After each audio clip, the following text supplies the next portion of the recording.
नमस्कार दोस्तों, आपसे विकास स्वागत है आपके अपने YouTube channel study with Ravi पर। दोस्तों, आज की इस क्लास में हम उत्तराखंड करंट अफेयर्स 2024 पढ़ने जा रहे हैं। दोस्तों, हम 2024 का करंट अफेयर्स उत्तराखंड बिनसर ईयरबुक 2025 से कर रहे हैं। और दोस्तों, हम 2024 का करंट अफेयर्स मंथ वाइज कर रहे हैं। ये दोस्तों आज हमारी मार्च महीने की करंट अफेयर्स की क्लास है। हमने फरवरी और जनवरी महीने के करंट अफेयर्स की क्लास कर ली है। अगर आपने वह दोनों क्लासेस नहीं देखी हैं तो उन्हें आप जरूर देखिएगा, क्योंकि दोस्तों आपका पूरे साल का करंट अफेयर्स इम्पोर्टेंट है। ठीक है, तो जो भी दोस्तों आपके आने वाले एग्जाम्स हैं, चाहे वह आपका क्लर्क का एग्जाम हो या फिर एसआई का एग्जाम हो, पीसीएस मेंस का एग्जाम हो या फिर दोस्तों पुलिस कांस्टेबल का एग्जाम हो, ठीक है, तो सभी एग्जाम्स के लिए दोस्तों ये क्लासेस इंपॉर्टेंट रहेंगी। ठीक है, तो प्लीज़ आपसे रिक्वेस्ट है कि आप हर एक क्लास को देखिएगा और हर क्लास को दोस्तों शुरू से एंड तक जरूर देखें, जिससे आपको दोस्तों पूरे क्लास का बेनिफिट मिल सके। ठीक है, साथ ही साथ दोस्तों हम green turn current affairs magazine से भी अपना करंट अफेयर्स कंप्लीट कर रहे हैं। ठीक है, तो आप उन क्लास को भी जरूर देखें। ठीक है, तो चलिए शुरू कर लेते हैं आज के अपनी इस क्लास को। पहला क्वेश्चन है कि गुलमर्ग में आयोजित खेलो इंडिया विंटर गेम्स 2024 में उत्तराखंड ने कितने पदक जीते? तो दोस्तों उत्तराखंड ने 7 पदक जीते थे। ठीक है, तो सही आंसर है 7 पदक। फ्रेंड्स, आयोजन स्थल है लद्दाख। ठीक है, और यहाँ पर दोस्तों 2 से 6 फरवरी के मध्य खेलो इंडिया विंटर गेम्स 2024 का आयोजन किया गया था। ठीक है, और दोस्तों गुलमर्ग में 21 से 25 फरवरी के बीच में दोस्तों आयोजन किया गया। मतलब 2 स्थल थे दोस्तों जहां पर इनका आयोजन किया गया था, गुलमर्ग और दोस्तों लद्दाख। ठीक है, लद्दाख में 2 से 6 फरवरी के मध्य हुए और दोस्तों गुलमर्ग में 21 से 25 फरवरी के मध्य दोस्तों ये गेम्स हुए थे। ठीक है, तो आपको याद रखना है कि उत्तराखंड ने 7 पदक जीते थे। ठीक है, खेलो इंडिया विंटर गेम्स 2024 का जो शुभांकर था तो वह दोस्तों राजसी हिम तेंदुआ CNAC, ठीक है, ये दोस्तों इसका शुभांकर था। ठीक है, खेलो इंडिया विंटर गेम्स का 4था संस्करण इस वर्ष आयोजित हुआ था। ठीक है, जो अन्य 3 संस्करण हैं दोस्तों तो 2020, 2021 और 2023 में आयोजित किए गए थे। ठीक है, तो पहला संस्करण दोस्तों खेलो इंडिया विंटर गेम्स का 2020 में आयोजित किया गया था। ठीक है, देखिए हम इसमें बात कर लें कि सर्वाधिक जो पदक जीते गए तो वह दोस्तों आर्मी या सेना के द्वारा जीते गए थे, जिसने 10 स्वर्ण पदक, 5 सिल्वर और 6 दोस्तों ब्रोंज मेडल जीते थे। कुल दोस्तों 21 मेडल जीते। कर्नाटक दोस्तों दूसरे स्थान पर रहा। कर्नाटक जो है दोस्तों दूसरे स्थान पर है, क्योंकि दोस्तों जो रैंक इसमें देखी जाती है तो वह आपके स्वर्ण पदक के अनुसार देखी जाती है। ठीक है, तो दोस्तों दूसरे स्थान पर था कर्नाटक ने दोस्तों कुल 11 पदक जीते और इन 11 पदक में दोस्तों 9 गोल्ड मेडल थे। ठीक है, महाराष्ट्र दोस्तों तीसरे स्थान पर रहा। इसी प्रकार हम बात कर लें कि अपना उत्तराखंड किस स्थान पर रहा, तो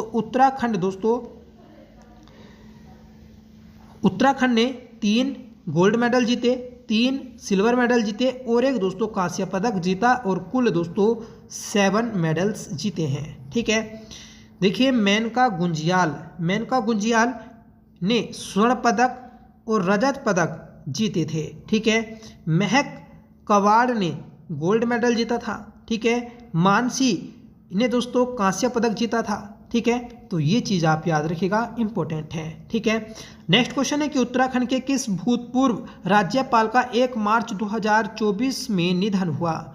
इंपॉर्टेंट क्वेश्चन है, याद रखिएगा। सही आंसर है डॉक्टर अजीज कुरैशी। दोस्तों राज्य के पहले मुस्लिम राज्यपाल थे डॉक्टर अजीज कुरैशी। ठीक है, जिनका हाल ही में 1 मार्च 2024 को निधन हुआ है। ठीक है, अब देखिए बात कर लेते हैं हम अपने उत्तराखंड के राज्यपाल की। ठीक है, तो उत्तराखंड में दोस्तों अभी तक 8 राज्यपाल बन चुके हैं। ठीक है, पहले राज्यपाल थे दोस्तों सुरजीत सिंह बरनाला। ठीक है, दूसरे राज्यपाल हैं दोस्तों सुदर्शन अग्रवाल और सुदर्शन अग्रवाल का सभी राज्यपाल्स में दोस्तों सबसे लंबा कार्यकाल आता है, ये आप याद रखिएगा। ठीक है, तीसरे राज्यपाल हैं BL जोशी और इनका दोस्तों सबसे छोटा कार्यकाल आता है। चौथे राज्यपाल हैं मार्गरेट अल्वा और मार्गरेट अल्वा दोस्तों राज्य की पहली महिला राज्यपाल हैं। ठीक है, 5वें राज्यपाल हैं दोस्तों डॉक्टर अजीज कुरैशी और इनका ही दोस्तों 1 मार्च 2024 को निधन हुआ है और ये दोस्तों राज्य के पहले मुस्लिम राज्यपाल हैं। ठीक है। छठे राज्यपाल हैं दोस्तों कृष्णकांत पोल और 7वें राज्यपाल हैं बेबी रानी मौर्य और यह दोस्तों दूसरी महिला राज्यपाल हैं। और वर्तमान में है दोस्तों लेफ्टिनेंट जनरल गुरमीत सिंह, ठीक है, जिन्हें दोस्तों सोनी भी कहा जाता है, ठीक है। और यह 9 सितंबर 2021 से राज्यपाल के पद पर हैं, ठीक है। तो आप याद रखिएगा, इंपॉर्टेंट है। अगला क्वेश्चन है कि 2 मार्च 2024 को उत्तराखंड के किन कलाकारों को संगीत नाटक अकेडमी पुरस्कार से सम्मानित किया गया। फ्रेंड्स 2 मार्च 2024 को उत्तराखंड के 4 कलाकारों को संगीत नाटक अकेडमी पुरस्कार से सम्मानित किया गया था, ठीक है। ये 4 कलाकार हैं, इन्हें भी जान लेते हैं। तो इन 4 में दोस्तों पहले कलाकार हैं डॉक्टर राकेश भट्ट, ठीक है। ये दोस्तों मूल निवासी हैं ऊखीमठ रुद्रप्रयाग के, ठीक है। इनका क्या योगदान है, तो इनका योगदान है दोस्तों रंगमंच तथा लोकगीत का, ठीक है। ये दोस्तों नाट्य संस्था उत्सव से संबंधित हैं, ठीक है। तो इन्हें भी दोस्तों संगीत नाटक अकेडमी पुरस्कार दिया गया। दूसरे व्यक्ति हैं दोस्तों डॉक्टर संजय पांडे, ये दोस्तों बागेश्वर के निवासी हैं, ठीक है। और योगदान है दोस्तों लोककला निष्पादन के शिक्षक के रूप में, ठीक है। तीसरे हैं दोस्तों लता पांडे, ठीक है। और लता पांडे ये दोस्तों अल्मोड़ा की रहने वाली हैं, ठीक है। ये दोस्तों संगीत शिक्षिका हैं, ठीक है। और चौथे व्यक्ति हैं दोस्तों आपके जहूर आलम, ये वरिष्ठ रंगकर्मी हैं और ये नैनीताल से आते हैं, ठीक है। इनका क्या क्या योगदान है, तो इनका योगदान है दोस्तों वरिष्ठ रंगकर्मी संस्था युगमंच के संस्थापक भी हैं, ठीक है। तो ये 4 दोस्तों आपके व्यक्ति थे जिन्हें संगीत नाटक अकेडमी पुरस्कार 2024 से सम्मानित किया गया। राकेश भट्ट, संजय पांडे, लता पांडे, ठीक है। और दोस्तों जहूर आलम, ठीक है। अन्य पुरस्कार की बात कर लें तो संगीत नाटक अकेडमी पुरस्कार, ठीक है, ये दोस्तों आपको पार्थो राय चौधरी सतूर वादक थे, ठीक है। पुनीत डिमिर गढ़वाली रामलीला, ठीक है। और अमित खंडूड़ी, ठीक है। तो इन्हें भी दोस्तों पुरस्कार दिए गए हैं, ठीक है। अगला क्वेश्चन है दोस्तों उत्तराखंड समान नागरिक संहिता यूसीसी विधेयक को राष्ट्रपति द्रौपदी मुर्मू द्वारा कब मंजूरी दी गई। मोस्ट इंपोर्टेंट क्वेश्चन है दोस्तों, अभी तक देखिए पेपर में नहीं पूछा गया, पर ये दोस्तों कंफर्म है कि इससे पेपर में एक ना एक क्वेश्चन जरूर पूछा जाना है, ठीक है। तो आपको याद रखना है कि यूसीसी जो विधेयक को राष्ट्रपति द्रौपदी मुर्मू ने अपनी मंजूरी दी, तो वह दोस्तों 11 मार्च 2022 को दी है, ठीक है। तो याद रखिएगा, इंपॉर्टेंट है। देखिए बात कर लेते हैं हम यूसीसी कमेटी की। देखिए ये जो है यहाँ पर 11 मार्च, तो यहाँ पर 2022 नहीं 2024 होना चाहिए, ठीक है। तो 11 मार्च 2024 को राष्ट्रपति ने अपनी मंजूरी दी थी यूसीसी को, ठीक है। अब बात करेंगे हम यूसीसी की, तो यूसीसी कमेटी का गठन 27 मई 2022 को हुआ था, ठीक है। इसमें दोस्तों 5 सदस्य हैं, ठीक है। और इस 5 सदस्यीय कमेटी के अध्यक्ष हैं न्यायाधीश रंजना प्रकाश देसाई, ठीक है। और इस कमेटी ने अपना जनसंवाद जो शुरू किया था तो वह माड़ा गांव से शुरू किया था, ठीक है। और यूसीसी से बाहर जो समुदाय रहेंगे तो वह आपकी जनजातियां रहेंगी, मतलब जो राज्य की 5 जनजातियां हैं तो वह दोस्तों यूसीसी से बाहर रहने वाली हैं, ठीक है। क्योंकि जो हमारे देश का या राज्य का जो कल्चर है तो वह दोस्तों इन जनजातियों के द्वारा ही अभी बचाए रखा गया है, ठीक है। तो जो पुरानी सांस्कृतिक परंपराएं हैं तो वह दोस्तों अभी जनजातियों में ही बची हुई हैं, तो इसलिए दोस्तों यूसीसी को बाहर रखा गया है जनजातियों से, ठीक है। कमेटी के द्वारा दोस्तों अपनी रिपोर्ट जो सौंपी गई तो 2 फरवरी 2021 को सौंपी गई थी, ठीक है। उत्तराखंड विधानसभा में रिपोर्ट जो पेश की गई तो 6 फरवरी 2021 को पेश की गई थी, ठीक है। उत्तराखंड विधानसभा के द्वारा इसे जो पारित किया गया तो 7 फरवरी 2024 को पारित किया गया है। देखिए यहाँ पर थोड़ा आप ठीक कर लीजिएगा कि कमेटी के द्वारा जो रिपोर्ट दी गई थी तो वह 2 फरवरी 2021 नहीं 2024 में दी गई, ठीक है। और दोस्तों और इस विधानसभा ने इसने अपनी विधानसभा में जो रिपोर्ट पेश की तो वह दोस्तों 6 फरवरी को पेश की, और विधानसभा ने दोस्तों इस रिपोर्ट को जो पारित किया तो वह 7 फरवरी 2024 को पारित किया है, ठीक है। तो ये सभी डेट्स आप याद रखिएगा, इम्पोर्टेंट है कि जो यूसीसी है इसे राष्ट्रपति ने कब मंजूरी दी? 11 मार्च 2024 को। इस कमेटी का गठन कब किया गया था? तो 27 मई 2022 को गठन किया गया था। और इस कमेटी ने अपनी रिपोर्ट जो सौंपी तो 2 फरवरी 2024 को सौंपी, ठीक है। और विधानसभा में कब पेश किया गया? 6 फरवरी 2024 को पेश किया गया, ठीक है। और विधानसभा ने दोस्तों इसे कब पारित किया? 7 फरवरी 2024 को पारित किया था। अगला क्वेश्चन है कि पौड़ी में स्थापित तारामंडल का नाम किसके नाम पर रखा जाना प्रस्तावित है? तो सबसे पहले आपको याद रखना है कि तारामंडल जो बनाया गया तो वह आपका पौड़ी में बनाया गया, ठीक है। और इसका नाम दोस्तों देश के प्रथम CDS जनरल बिपिन रावत के नाम पर रखा गया है, ठीक है। अगला क्वेश्चन है कि 6 मार्च 2024 को उत्तराखंड के किस भूतपूर्व सचिव के मुख्य सचिव को चुनाव आयुक्त बनाया गया? तो 6 मार्च 2024 को उत्तराखंड के पूर्व मुख्य सचिव सुखवीर सिंह संधू को उत्तराखंड के 17वें मुख्य सचिव के रूप में नियुक्त किया गया था, ठीक है। जबकि दोस्तों ये अब वर्तमान में केंद्रीय चुनाव आयुक्त के रूप में नियुक्त हैं, ठीक है। तो याद रखिएगा, इंपॉर्टेंट है। और वर्तमान में उत्तराखंड के मुख्य सचिव कौन है? तो आपको बताना है राधा रतूड़ी, ठीक है, जो कि 18वीं मुख्य सचिव है। पहले कौन थे? तो पहले जो मुख्य सचिव थे तो वह दोस्तों अजय विक्रम सिंह थे, ठीक है।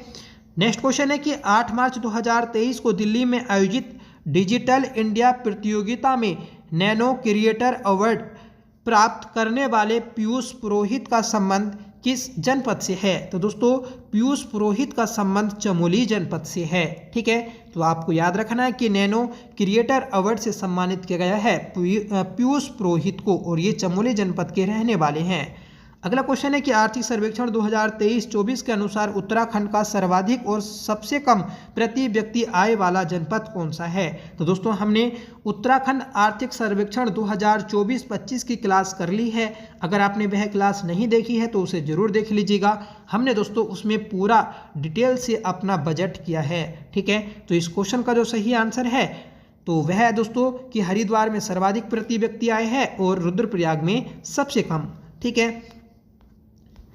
देखिए पूरा एक बार नज़र मार लेते हैं प्रति व्यक्ति आय पर कि 2022 और 23 में देश की प्रति व्यक्ति आय कितनी थी? तो वह थी दोस्तों 1,72,276। और उत्तराखंड की कितनी थी? तो दोस्तों 2,33,000 थी, ठीक है। वर्तमान में 2023-24 के अनुसार राज्य की प्रति व्यक्ति आय कितनी है? तो 2,60,201 रुपये है, ठीक है। और दोस्तों भारत की कितनी है? तो 1,85,854 रुपये है, ठीक है। उत्तराखंड की प्रति व्यक्ति आय में कितने प्रतिशत की वृद्धि हुई? तो दोस्तों 12% की वृद्धि हुई है, ठीक है।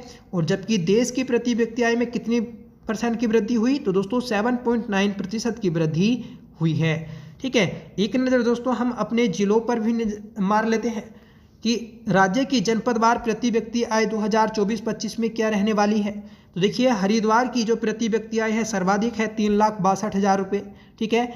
और सबसे कम जो है तो वह दोस्तों आपके रुद्रप्रयाग की है, ठीक है, 93,160 रुपये, ठीक है। दोस्तों सर्वाधिक प्रति व्यक्ति आय में दूसरे स्थान पर है उधमसिंह नगर, और उधमसिंह नगर की 2,70,000 रुपये प्रति व्यक्ति आय है। तीसरे स्थान पर है दोस्तों देहरादून, यहाँ की 2,35,000 रुपये दोस्तों प्रति व्यक्ति आय है, ठीक है। और ये दोस्तों आपके 3 जिले हैं जिनकी न्यूनतम प्रति व्यक्ति आय है, रुद्रप्रयाग, बागेश्वर और अल्मोड़ा, ठीक है। अगला क्वेश्चन है कि गोपेश्वर चमोली में आयोजित गढ़वाल विश्वविद्यालय के वानिकी विभाग के तत्वावधान में विकेंद्रीकृत वन प्रबंधन हेतु किन पर्यावरणविदों को केदार सिंह रावत पुरस्कार दिया गया है? तो दोस्तों केदार सिंह रावत पुरस्कार जो दिया गया तो वह आपके 4 पर्यावरणविदों को दिया गया है, ठीक है। तो चारों को जान लेते हैं। तो पहले हैं दोस्तों कल्याण सिंह रावत जिन्होंने दोस्तों मिट्टी आंदोलन चलाया था, ठीक है, मनोज तिवारी। और तीसरे व्यक्ति हैं दोस्तों आपके वीरेंद्र गोदियाल, ये समलोन आंदोलन से संबंधित हैं। और चौथे व्यक्ति हैं दोस्तों सत्येंद्र भंडारी, ठीक है। तो ये भी आप याद रखिएगा। और ये चारों दोस्तों आपके पर्यावरणविद हैं और इन्हें दोस्तों केदार सिंह रावत पुरस्कार से सम्मानित किया गया है, ठीक है। देखिए नोट है दोस्तों कि केदार सिंह रावत पुरस्कार की शुरुआत जो की गई थी तो वह 2014 में की गई। पुरस्कार देने वाली जो संस्था है तो वह दोस्तों सीपी भट्ट पर्यावरण एवं विकास केंद्र है। ठीक है, स्मृति केंद्र केदार सिंह रावत, ठीक है, मतलब केदार सिंह रावत की स्मृति में दोस्तों ये पुरस्कार दिया जाता है। केदार सिंह रावत के द्वारा दोस्तों केदार घाटी में चिपको आंदोलन के नायक के रूप में कार्य किया गया था। ठीक है, सीपी भट्ट पर्यावरण एवं विकास केंद्र के प्रबंध न्यासी कौन है? तो दोस्तों ये हैं आपके ओम प्रकाश भट्ट। ठीक है, सीपी भट्ट 1973 में केदार घाटी के रामपुर फाटा में चिपको आंदोलन के नायक थे। तो ये भी चीज़ आप याद रखिएगा, इंपॉर्टेंट है। ठीक है, कि सीपी भट्ट 1973 में केदार घाटी में जो रामपुर फाटा में चिपको आंदोलन हुआ था तो उसके नायक थे। ठीक है, अगला क्वेश्चन है कि उत्तराखंड विज्ञान पुरोधा सम्मान से किसे सम्मानित किया गया? तो दोस्तों उत्तराखंड विज्ञान पुरोधा सम्मान से जो सम्मानित किया गया तो वह डॉक्टर बहादुर सिंह बिष्ट को सम्मानित किया गया है। ठीक है दोस्तों, MIET कुमाऊं के प्रबंध निदेशक हैं। ठीक है, याद रखिएगा इनका क्या योगदान है जिनके लिए इन्हें यह पुरस्कार दिया गया। तो दोस्तों रसायन विज्ञान के क्षेत्र में स्तरीय शोध, उच्च शिक्षा की गुणवत्ता में सुधार तथा विज्ञान शिक्षा के प्रचार प्रसार हेतु उत्कृष्ट कार्य के लिए दोस्तों इन्हें यह सम्मान दिया गया है।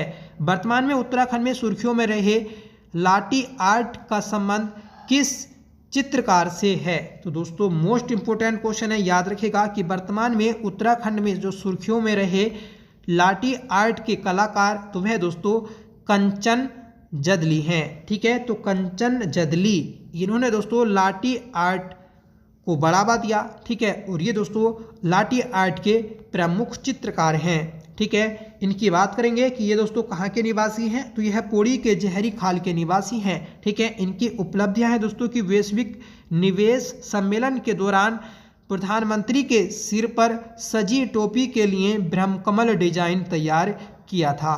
ठीक है, नेक्स्ट क्वेश्चन है कि नाबार्ड तथा कृषि विभाग के सहयोग से वीरांगना कृषक उत्पादक संगठन स्वायत्त सहकारिता नामक संस्था से जुड़ी किस जनपद की 215 महिलाओं को उत्तराखंड की पहली ड्रोन दीदी होने का गौरव प्राप्त हुआ? तो सही आंसर है दोस्तों मोरी विलोक। ठीक है, मोरी विलोक दोस्तों उत्तरकाशी में स्थित है, ये आप याद रखिएगा। ठीक है,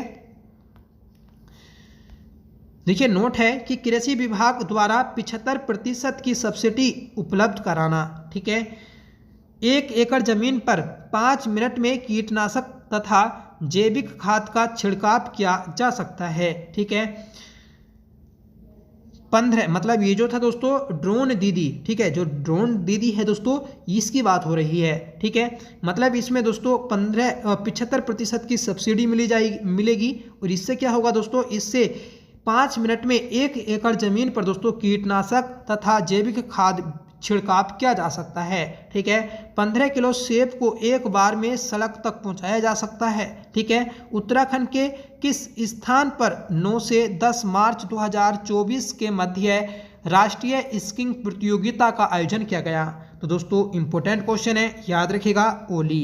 ओली दोस्तों राज्य में स्कीइंग के लिए प्रसिद्ध है, जहां पर 9 से 10 मार्च 2024 को राष्ट्रीय स्कीइंग प्रतियोगिता का आयोजन किया गया था। ठीक है,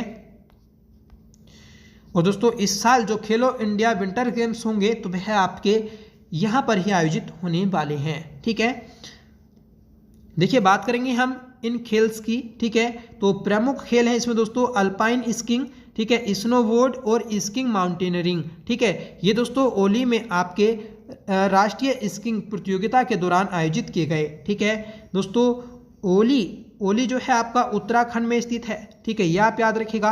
और ये जो गेम्स थे दोस्तों ये आपके हिमाचल और जम्मू में भी आयोजित किए गए थे। ठीक है, अगला क्वेश्चन है कि 5 मार्च 2024 को उत्तराखंड की किस नगर पंचायत को नगर पालिका का दर्जा दिया गया? तो सही आंसर दोस्तों पुरोला। ठीक है, पुरोला उत्तरकाशी में स्थित है, याद रखेगा। दोस्तों वर्तमान में जो आपकी नगर पालिकाएं हैं तो उनकी संख्या 45 हो चुकी है। ठीक है, और नगर निगम की संख्या दोस्तों 11 हो चुकी है। ठीक है। तो पुरोला को भी दोस्तों नगर पालिका का दर्जा दिया गया है 5 मार्च 2024 को, और पुरोला उत्तरकाशी में स्थित है। नेक्स्ट क्वेश्चन है कि किस तिथि को उत्तराखंड का प्रसिद्ध पारंपरिक लोक पर्व फूलदेई मनाया गया। तो दोस्तों फूलदेई जो मनाया गया तो वह 20 मार्च को मनाया गया है, याद रखिएगा। और फूलदेई उत्सव की शुरुआत दोस्तों 2022 में की गई थी। अगला क्वेश्चन है दोस्तों कि centre for science and environment, ठीक है, कि मासिक परिवेशी वायु गुणवत्ता रिपोर्ट के अनुसार देश के 254 शहरों में 538 मॉनिटरिंग स्टेशन से मिले आंकड़ों के आधार पर उत्तराखंड के पीएम का स्तर कितना है। तो ये है दोस्तों 80 माइक्रोन प्रति घन मीटर, ठीक है।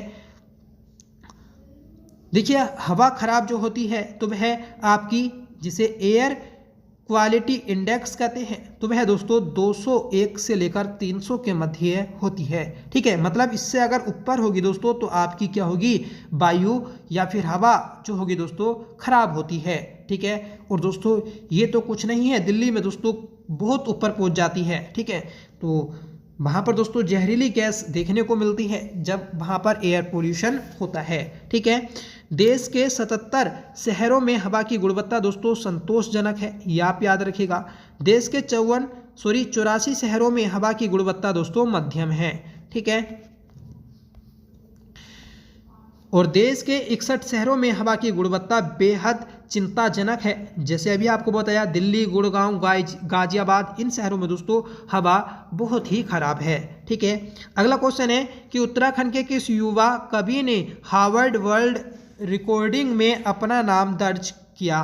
तो यह है दोस्तों हिमांशु बडोनी। हिमांशु बडोनी के द्वारा दोस्तों हार्वर्ड वर्ल्ड रिकॉर्डिंग में अपना नाम दर्ज किया गया है, और ये दोस्तों उत्तराखंड के कवि हैं। अगला क्वेश्चन है कि द फर्स्ट, ठीक है, मतलब इन्हीं के बारे में ही आगे बताया गया है कि जो आपके हिमांशु बडोनी हैं, ठीक है, कि the first longest online poetry marathon के ये विजेता हैं, ठीक है। इसका आयोजन दोस्तों बुलंदी साहित्यिक संस्था के द्वारा किया गया था, ये आप याद रखिएगा। विश्व हिंदी दिवस के उपलक्ष्य में अनवरत कवि सम्मेलन, अनवरत मतलब दोस्तों कंटिन्यू, ठीक है, ये कंटिन्यू दोस्तों सम्मेलन हुआ था 10 से 19 जनवरी के मध्य, ठीक है। 220 घंटों तक चले मैराथन हिंदी पोएट्री कार्यक्रम में 55 देशों के 1205 लेखक शामिल हुए थे, ठीक है। तो अपने आप में दोस्तों एक ये यूनिक सम्मेलन है, ठीक है, जिसमें दोस्तों 220 घंटों तक लगातार दोस्तों कवि सम्मेलन हुआ, ठीक है। नेक्स्ट क्वेश्चन है कि निर्वाचन आयोग द्वारा घोषित ब्रांड एम्बेसडर और अंतर्राष्ट्रीय एथलीट अंकिता दयानी का संबंध उत्तराखंड के किस जनपद से है। तो दोस्तों अंकिता दयानी, इनका संबंध पौड़ी गढ़वाल से है। इन्हें दोस्तों चुनाव आयोग जो लोकसभा चुनाव हुए थे उसके दौरान ब्रांड एम्बेसडर घोषित किया गया था, और ये दोस्तों उत्तराखंड की अंतर्राष्ट्रीय एथलीट प्लेयर हैं, तो आपको याद रखना है, इंपॉर्टेंट है, और ये पौड़ी गढ़वाल की रहने वाली हैं। अगला क्वेश्चन है कि 2 अक्टूबर 1994 को रामपुर तिराहा गोलीकांड के किन 2 पुलिस जवानों को आजीवन कारावास की सजा हुई। तो आप सभी जानते हैं कि 2 अक्टूबर 1994 को उत्तराखंड में काला दिवस के रूप में मनाया जाता है, ठीक है। और ये दोस्तों उत्तराखंड की एक बेहद संतोषजनक घटना घटी थी, और इस समय दोस्तों यूपी के जो मुख्यमंत्री थे मुलायम सिंह थे, ठीक है। तो इसके 2 पुलिस जवान थे मिलाप सिंह और वीरेंद्र प्रताप सिंह, इन दोनों को दोस्तों आजीवन कारावास की सजा हुई है, क्योंकि दोस्तों इन्होंने इस आंदोलन के दौरान, ठीक है, मतलब जो रामपुर तिराहा गोलीकांड हुआ था इसके दौरान दोस्तों महिलाओं से अभद्रता का व्यवहार किया था, ठीक है। इसी कारण दोस्तों इन्हें आजीवन कारावास हुआ है। दोस्तों सजा की जो घोषणा हुई तो वह 18 मार्च 2024 को हुई है। नेक्स्ट क्वेश्चन है कि 18 मार्च 2024 को ऑस्ट्रेलियाई टूर के लिए 27 सदस्यीय भारतीय पुरुष टीम में उत्तराखंड के कौन से हॉकी खिलाड़ी शामिल हुए। तो दोस्तों बॉबी सिंह धामी दोस्तों उत्तराखंड की देश की नेशनल हॉकी टीम में शामिल हुए हैं, ठीक है, तो याद रखिएगा। और ये दोस्तों ऑस्ट्रेलिया के टूर पर भी गए थे। अगला क्वेश्चन है उत्तराखंड के किन स्थान पर कुमाऊं का प्रथम पशु ऑपरेशन थिएटर बनाना प्रस्तावित है। तो उत्तराखंड के दोस्तों हल्द्वानी शहर में पहला पशु ऑपरेशन थिएटर बनाया जाएगा। ठीक है। अगला क्वेश्चन है कि 8 से 10 मार्च 2024 को कोलकाता में आयोजित चौथी अंतर्राष्ट्रीय फोटोग्राफी प्रदर्शनी में लैंडस्केप परिदृश्य श्रेणी में उत्तराखंड के किस फोटोग्राफर को प्रथम स्थान प्राप्त हुआ? तो सही आंसर है दोस्तों हिमांशु जोशी, जो कि नैनीताल के रहने वाले हैं। इन्हें दोस्तों लैंडस्केप परिदृश्य श्रेणी में, ठीक है, पहला स्थान प्राप्त हुआ है। ठीक है। और ये दोस्तों चौथा अंतर्राष्ट्रीय फोटोग्राफी सम्मेलन था जो कि कोलकाता में आयोजित किया गया। अगला क्वेश्चन है कि मार्च 2024 में देहरादून से किस शहर के मध्य देश की सबसे semi high speed Vande Bharat का संचालन शुरू किया गया? तो ये किया गया है दोस्तों लखनऊ से। ठीक है। तो लखनऊ से देहरादून के मध्य दोस्तों semi high speed train Vande Bharat का संचालन शुरू हुआ मार्च 2024 में। अगला क्वेश्चन है कि उत्तराखंड राज्य की प्रथम सर्विस सेक्टर पॉलिसी को कब मंजूरी दी गई? तो सही आंसर रहेगा मार्च 2024 में। ठीक है। तो मार्च 2024 में दोस्तों उत्तराखंड राज्य की प्रथम सर्विस सेक्टर पॉलिसी को मंजूरी दी गई है। ठीक है। दोस्तों उत्तराखंड की औद्योगिक नीति में विशेष प्रावधान क्या है? तो देखिए कि पर्वतीय क्षेत्र में न्यूनतम निवेश की सीमा 50 करोड़ और मैदानी क्षेत्रों में 100 करोड़ रखी गई है। ठीक है। इस नीति के तहत स्थापित होने वाले उद्योग संस्थानों को कुल लागत का 25% अथवा अधिकतम 100 करोड़ रुपए तक सब्सिडी का प्रावधान है। ठीक है। तो याद रखिएगा कि अगर नई औद्योगिक नीति के अनुसार राज्य में कोई भी उद्योग लगाता है, ठीक है, पर्वतीय क्षेत्रों में 50 करोड़ और मैदानी क्षेत्रों में 100 करोड़, ठीक है, तो इसमें दोस्तों 25% सब्सिडी दी जाएगी। ठीक है। और अधिकतम दोस्तों जो सब्सिडी होगी तो वह 100 करोड़ तक की होगी। ठीक है। याद रखिएगा, इंपॉर्टेंट है और इसी प्रकार के प्रश्न आजकल एग्जाम में पूछे जा रहे हैं।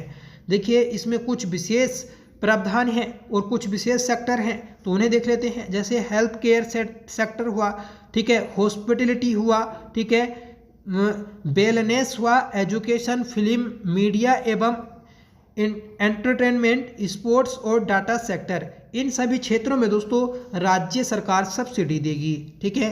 अगला क्वेश्चन है कि 16 मार्च 2024 को उत्तराखंड के राज्यपाल लेफ्टिनेंट जनरल गुरमीत सिंह के द्वारा विमोचित की गई पुस्तक इंटरनेशनल रिलेशंस के लेखक कौन हैं? तो सही आंसर रहेगा दोस्तों अशोक कुमार। और अशोक कुमार दोस्तों राज्य के डीजीपी हैं। याद रखिएगा, इन्हीं के द्वारा दोस्तों इंटरनेशनल रिलेशंस पुस्तक लिखी गई थी और इसे जो विमोचित किया तो वह दोस्तों राज्यपाल गुरमीत सिंह ने किया 16 मार्च 2024 को। ठीक है। और इनके अशोक कुमार के सहयोगी हैं दोस्तों राकेश मोहन, जो कि एसएसपी हैं। इन्हीं दोनों के द्वारा दोस्तों इंटरनेशनल रिलेशंस पुस्तक लिखी गई। अगला क्वेश्चन है कि उत्तराखंड के नए गृह सचिव कौन नियुक्त किए गए? तो उत्तराखंड के नए गृह सचिव दोस्तों दिलीप जावलकर नियुक्त किए गए हैं 19 मार्च 2024 को। ठीक है। अगला क्वेश्चन रहेगा हमारा कि नई दिल्ली में आयोजित हिंदी साहित्य भारती संस्था का वैचारिक आयोजन में उत्तराखंड का प्रतिनिधित्व किसने किया? तो ये क्या है दोस्तों मंजू पांडे ने। याद रखेगा। और मंजू पांडे को दोस्तों साल 2023 का तीलू रतौली पुरस्कार भी दिया जा चुका है और इन्हें दोस्तों 2011 में सलेश मटियानी पुरस्कार भी दिया गया। ठीक है। तो याद रखेगा, इंपॉर्टेंट है। अगला क्वेश्चन है और आज की हमारी क्लास का लास्ट क्वेश्चन रहेगा कि 8 से 10 मार्च 2024 के मध्य फिजियोथेरेपी चिकित्सा पद्धति को बढ़ावा देने हेतु उत्तराखंड हिमालय कल्चर का आयोजन कहाँ किया गया? तो ये किया गया दोस्तों देहरादून में। ठीक है। तो याद रखेगा कि फिजियोथेरेपी चिकित्सा पद्धति को बढ़ावा देने के लिए उत्तराखंड हिमालय कल्चर का आयोजन देहरादून में किया गया। ठीक है। तो ये दोस्तों हमने अपने मार्च महीने के इम्पोर्टेंट करंट अफेयर्स को देखा। ठीक है। सभी दोस्तों इसमें इम्पोर्टेंट क्वेश्चन थे। ठीक है। आपको ये सभी क्वेश्चन एग्जाम में हुबहू देखने को मिलेंगे। ठीक है। अगर आपके एग्जाम में दोस्तों प्रश्न करंट अफेयर्स के बनते हैं तो हमारी इस रिवीजन क्लास से बाहर नहीं जाएंगे, ये दोस्तों गारंटी है। ठीक है। तो याद रखिएगा, इम्पोर्टेंट रही हमारी क्लास। ठीक है। आप कमेंट करके बताइएगा कि आपको ये क्लास कैसी लगी। आई होप ये क्लास आपको पसंद आई होगी। अगर आपको पसंद आई हो तो प्लीज़ इसे लाइक करिएगा, दोस्तों में शेयर करिएगा, और आप हमारे चैनल पर पहली बार विजिट कर रहे हैं तो प्लीज़ चैनल को सब्सक्राइब जरूर कर लीजिएगा, ठीक है। और दोस्तों आप हमारी अगर आर्थिक सहायता करना चाहते हैं तो दोस्तों ज्वाइन बटन से आप हमसे ज्वाइन हो सकते हैं, ठीक है। तो जो भी इच्छुक है दोस्तों आर्थिक सहायता करने के लिए, तो आप ज्वाइन बटन के जरिए आर्थिक सहायता कर सकते हैं, ठीक है। और प्लीज़ कमेंट करके ज़रूर बताइएगा, आपका सजेशन दोस्तों मुझे मोटिवेशन का कार्य करता है, ठीक है। तो प्लीज़ कमेंट जरूर करें, ठीक है। वीडियो को लाइक करें, दोस्तों में शेयर करें। अगर आप दोस्तों कमेंट में ये भी लिखते हैं कि हमें वीडियो अच्छी नहीं लगी, या कोई भी दोस्तों आपको परेशानी लगती है, वीडियो में कोई भी कमी लगती है, तो प्लीज़ ज़रूर बताया करें, ठीक है। उससे ही दोस्तों हम आगे बढ़ सकते हैं, ठीक है। तो प्लीज़ कमेंट जरूर करा करें, आपका कमेंट दोस्तों मेरे लिए मोटिवेशन है, ठीक है। तो मिलते हैं हम अपनी नेक्स्ट क्लास के साथ, तब तक के लिए bye. Thank you so much for watching. जय हिंद।